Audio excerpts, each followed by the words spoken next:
The man holding Vicksburg for the South was born in Philadelphia. Wait, Philadelphia, a northern city. Philadelphia. And while he held that fortress, two of his younger brothers wore Union blue. So the South's strongest place on the river was defended by a Pennsylvanian, whose own brothers wore blue. His name is John Pemberton. And in 47 days, he is going to hand Vicksburg to Ulysses Grant. On what day? Of all the days in the year, the 4th of July. This is Tari, Parody Radio. River Station, Vicksburg, Mississippi. The year, 1863. 5 years before the war, a lawyer from Illinois said a house divided against itself cannot stand. He was talking about the country. He had no idea how far down that crack would run. Because at Vicksburg it runs through a nation, through an army, through a command, and straight through one family.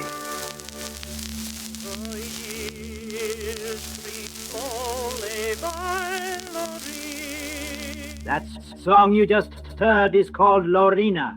Both armies sang it. Blue and gray around different fires, the same tune. That is the whole war in a single line.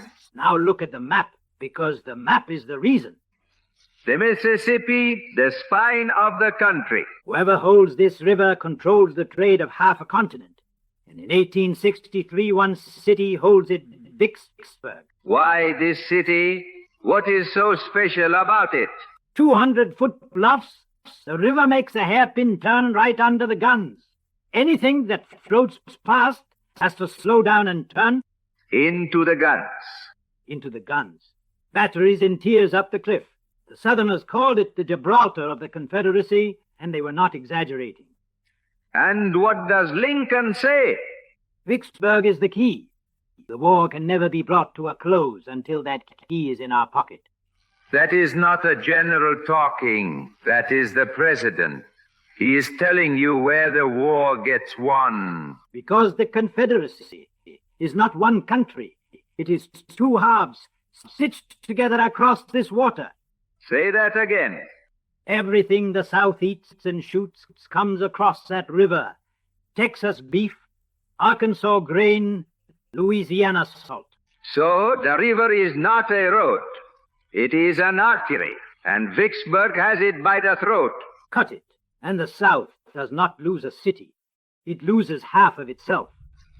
And there is a man who has been staring at that map for a year, and he still cannot break through. Ulysses Grant, and want you to understand how badly he has failed here before he wins. Failed how? He tried to dig a canal to bypass the guns. The river would not cooperate.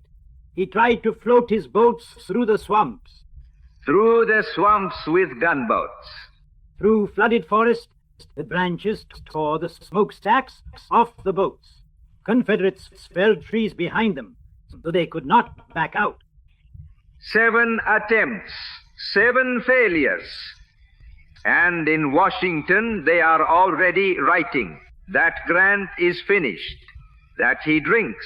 And then in April, he does the thing nobody expects, something his own generals call insane.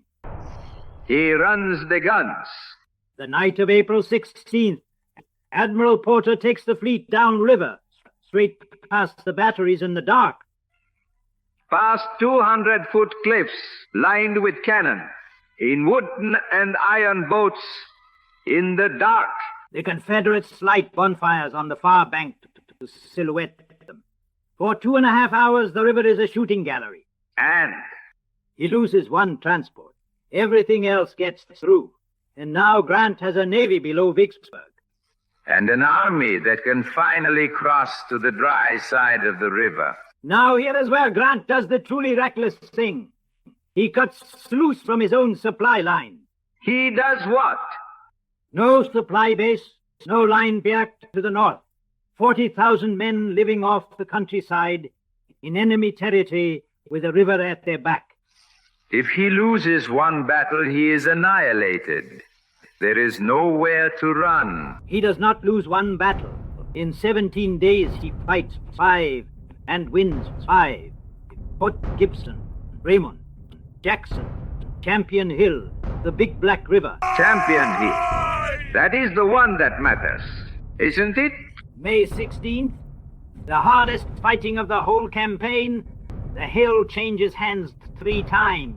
And when it is over, Pemberton's field army is broken. It falls back into the city. And that, right there, is the decision that loses the war in the West. Falling back into the city? Walking an army into a fortress with a river behind it and an enemy in front of it. That is not a fortress anymore. It is not a fortress. It is a trap with walls. And now we have to tell you why he walked in. Because Pemberton was not stupid. Pemberton was obedient. Obedient to whom? Joseph Johnston, his commanding general in the field, sends him a dispatch. Evacuate Vicksburg. Get out. March northeast and save the army. And Jefferson Davis? Richmond's position is the opposite. Vicksburg cannot fall. Lose the city, and you lose the connection to the West. So one says, save the army and lose the city. The other says, save the city. And Pemberton is standing between them, with one army and one river. What does he do? He tries to do both. You cannot do both. You cannot do both. He marches out to fight, gets beaten at Champion Hill, and then falls back to hold the city. He obeys both men. And therefore, neither. And therefore neither. Write this one down, because it is the lesson of the whole broadcast. An army that is commanded by 2 voices is not commanded at all. And remember who this man is. A northerner. Every order he takes comes from men who half believe he is a spy. Behind him, a South that thinks he is a Yankee. Behind that, a family in blue. He is a house divided, walking around in a gray coat. May 19th, Grant is outside the works, and he does not want a siege. He wants it finished. So he attacks. He attacks, and the Confederates, who have been starving and retreating for 3 weeks, get behind a wall and remember what they are. The assault is thrown back. Thrown back. So, on May 22nd, he tries again, bigger, along a 3-mile front. And thrown back again. Thousands of Union men are lying in front of those works. And here is the detail that stays with me. The Union wounded lie between the lines for days in the Mississippi sun because nobody will call a truce to fetch them. Eventually, the Confederates cannot stand the smell of it, and it is Pemberton who agrees to the truce. So the 2 armies stop shooting long enough to bury each other's boys, and then start again. And Grant stops trying to break the wall. He does the patient thing instead. He digs in, and he waits. Trenches approaches, guns dug in closer every night. The ring tightens, and now the city is inside the ring. How many people are in there? Soldiers understand, but the city? Around 30,000 soldiers, and several thousand civilians who have nowhere to go. Women, children. Women and children, under the heaviest bombardment on the American continent up to that day. So, where do you go? The shells do not stop. Into the hill, they dig caves into the clay bluffs. Hundreds of caves. Describe it to me. Not for whole. What is it actually like inside? Carpets on the floor, a bed, a mirror, a chair carried down from the house. People bring their furniture underground and try to keep a home. Children are born down there. Children are born down there. And the Union soldiers up on the ridge look down at all those holes in the hillside and give the city a nickname. Which is? Prairie Dog Village. And that is a cruel little joke. It is, and the shells keep falling, day and night, from the guns on the land, and the mortars on the river. And the food? Tell me about the food, because this is the part people do not believe. First, they eat the horses. Then they eat the mules. Mule. Mule selling at $1 a pound. And the newspaper tells the city, it is delicious.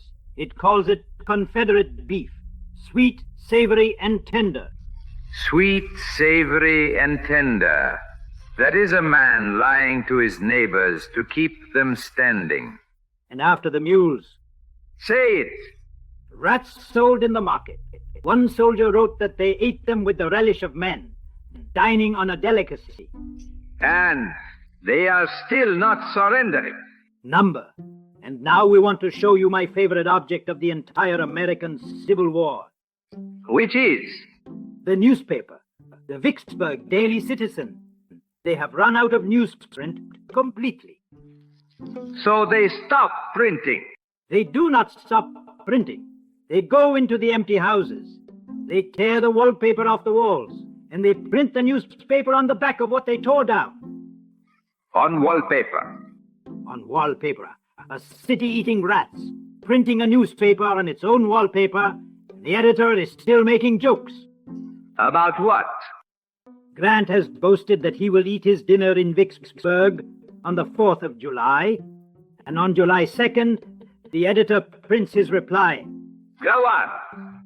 He says the Yankee general should first catch the rabbit. First catch the rabbit. Remember that sentence. It comes back at the end. Now stop, because there is an army in this story that the school books walk straight past. While Grant marches, the enslaved people of Mississippi are walking off the plantations toward his lines. Thousands of them. Walking toward an army. That is a decision. If they are caught, you know what happens. They walk anyway. And some of the men who reach those lines are handed a rifle and a uniform. And nobody in the North believes they will fight. Say it plainly. That is what the newspapers are saying. That is exactly what they are saying. Until the 7th of June, a place called Milliken's Bend. Tell me.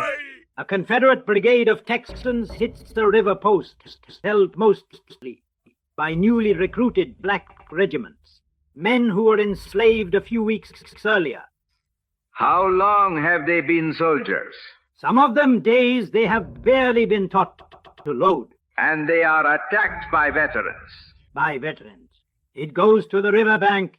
It goes hand to hand along the levee with clubbed muskets and bayonets. And they hold. They hold. And it costs them nearly a third of their men. A third? One of those regiments loses more men killed on the field than any other Union regiment, black or white, in the whole Vicksburg campaign. And the argument in the northern papers about whether these men would stand, that argument ends at Milliken's Bend. An officer of the War Department writes that the sentiment about employing black troops has been revolutionized. Revolutionized by a levee full of dead men. A month before, they had no country and no name in the law. And there is one more under the city. On the 25th of June, the Union engineers finish a tunnel beneath a Confederate fort. Packed with powder. Over a ton of it, they blow the fort into the sky. It leaves a crater 40 feet across. And inside that fort, under the ground, there were men digging a counter-tunnel. Enslaved men forced to dig. There were. And one of them goes up with the explosion. Goes up. And comes down inside the Union lines, alive. Alive. He is not badly hurt. A Union general takes him in, and he works with him for the rest of the siege. A man is forced at gunpoint to dig a tunnel for the people who own him, and a bomb throws him across the line into freedom. I have read a great many strange things in this war that one cannot shake. By the end of June, the city is finished, and everyone inside it knows. The men are on quarter rations. Half of them are too sick to stand a watch. The soldiers send Pemberton a letter. It says, in effect, feed us or surrender us, but do not ask us to hold on and starve. And Johnston is not coming to relieve him. Johnston is not coming. On the 3rd of July, Pemberton rides out under a white flag to talk to Grant. And these two men know each other, don't they? They served in the same army in Mexico. They fought under the same flag. Now one of them is handing the other a city. Grant demands unconditional surrender. That is his whole reputation. He does. Pemberton refuses. They stand under an oak tree and get nowhere. And then that night, Grant changes his mind. Grant changes his mind. Why? Because he does the arithmetic. If he takes 30,000 starving prisoners, he has to feed them, guard them, and ship them north. So he offers parole. Sign the paper.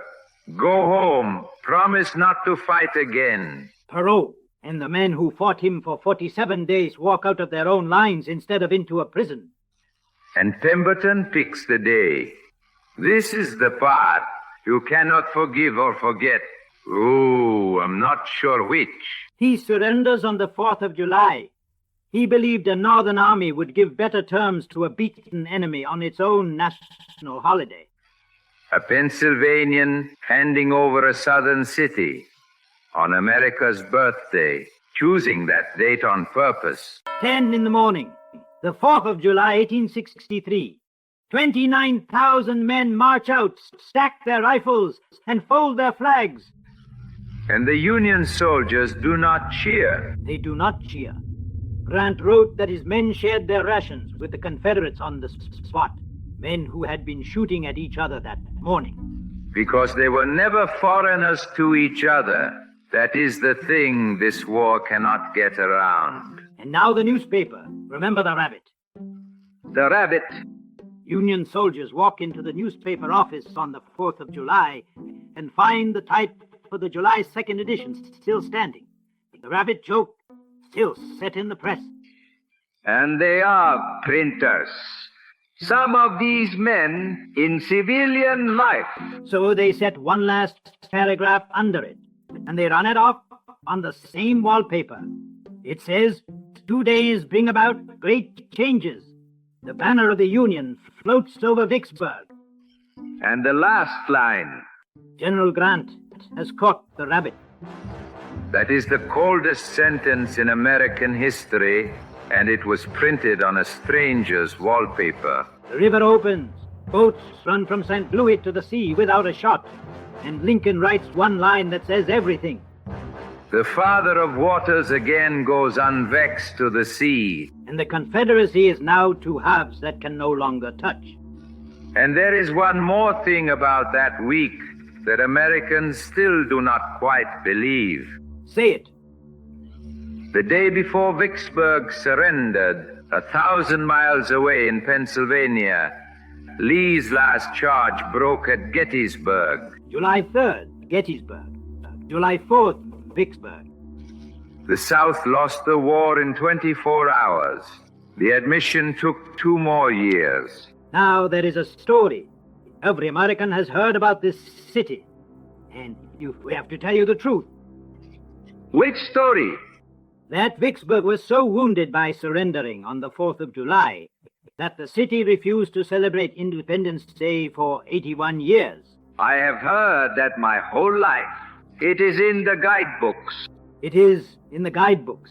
And the historians who went and looked could not find it in the record. Meaning what? Exactly, say it straight. Meaning people did celebrate the 4th in Vicksburg in those years? Often the black citizens of the town who had rather a lot to celebrate? Of course they did. It was their Independence Day, twice over. And the 81-year story appears to have been put into circulation in 1945 by a man running the national park who wanted the newspapers to write about the park. So the most famous fact about this city was a press release. It was a press release. Then why did the whole country believe it? Because we did. Everybody repeated it. Because it felt true. And that is the most dangerous kind of story there is. Say more. A city that ate rats in a cave for 47 days and gave up on the nation's birthday. Of course, it stuck for a lifetime. The story fits the wound so well that nobody checked. The record says one thing, the legend says another. And the legend travels faster. It always does. And we are an honest radio. So we tell you both, and let you keep the one that is true. A country divided into two. An army commanded by two voices. A river that cut a rebellion in half. 47 days. 29,000 men. One city, eating its own mules. Printing on its own walls. And the man who surrendered the city. What happened next? The South never forgave him. They said a northerner had lost them the river. He resigned his rank and served the rest of the war as a colonel. And where is his grave? Philadelphia, beside his mother and his father. He went home. He went home.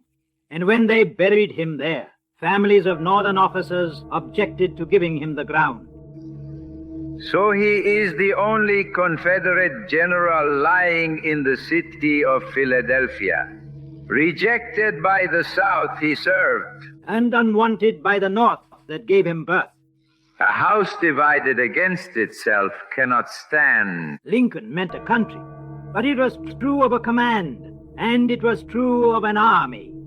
And it was true of one man in a gray coat, born in Philadelphia, who obeyed two masters and lost them both. The Mississippi still runs, and it remembers no one. Provide the house, and you do not need an enemy. The door opens on its own. 47 days at Vicksburg was one page of a much longer book. We are Tari Parodi Radio, and we broadcast from inside history, from the caves, from the trenches, from the losing side as often as the winning one. Subscribe and tell us in the comments which American siege we should stand inside next.